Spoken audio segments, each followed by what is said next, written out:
Hello guys, again welcome to my new vlog which is Ashtami Puja vlog number 2.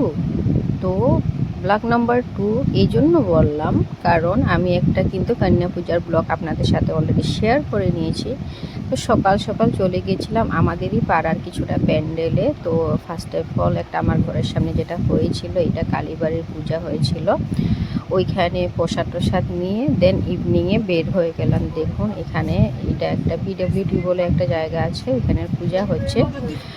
Total পূজাটা কিন্তু cooler উপরে decoration করে বানিয়েছিল, খুব সুন্দর হয়েছিল। যেহেতু অষ্টমীর দিন অল্প ভিড়ও ছিল ওই দিনটা, তো ভিড়ও ছিল, তারপরও দেখুন আমি যতটুকু পারলাম অল্প আপনাদের সঙ্গে দেখালাম। প্যান্ডেলটা খুবই সুন্দর ছিল, তাই আপনাদের সাথে শেয়ার করলাম। অষ্টমীর দিন কিন্তু প্রচুর পূজা মানে দেখতে গিয়েছিলাম। এখানে দেখুন আরও একটা পূজা, এই পূজাটাও কিন্তু খুবই সুন্দর হয়। এখানে দেখুন মানে মায়ের প্রতিমাটা প্রতি বছর মানে আলাদা রকম অন্যান্যভাবে দেখানো হয়। আর এইটা ডেকোরেশন, এই যে মাত্র একটা প্যান্ডেল দেখলেন, এটাই হনুমান মন্দির গণেশ মন্দিরের সামনে শীতলা মন্দির, ওইখানের পূজা কিন্তু এইটাতেও কিন্তু এই ওয়েটা যেটা রাস্তাটা খুব সুন্দরভাবে ডেকোরেশন করে। লাইটিংয়ের জন্য এতটা বুঝতে পারছেন না ক্যামেরাতে হয়তো, কারণ ভ্যারাইটিস লাইট যখন জ্বলিয়ে দেয় তখন কোয়ালিটি এত ভালো আসে না, বাট অরিজিনালি দেখতে খুবই সুন্দর লাগছিল।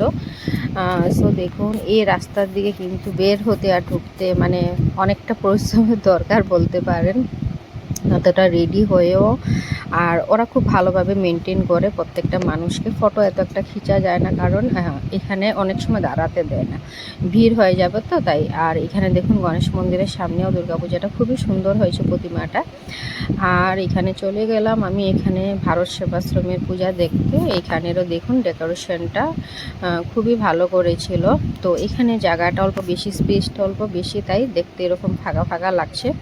বাট অনেকটা রাত্র হয়ে গেছিলো এই টাইমটাতে, আস্তে আস্তে অলমোস্ট 11টার উপরে বেজে গেছিলো আই থিঙ্ক।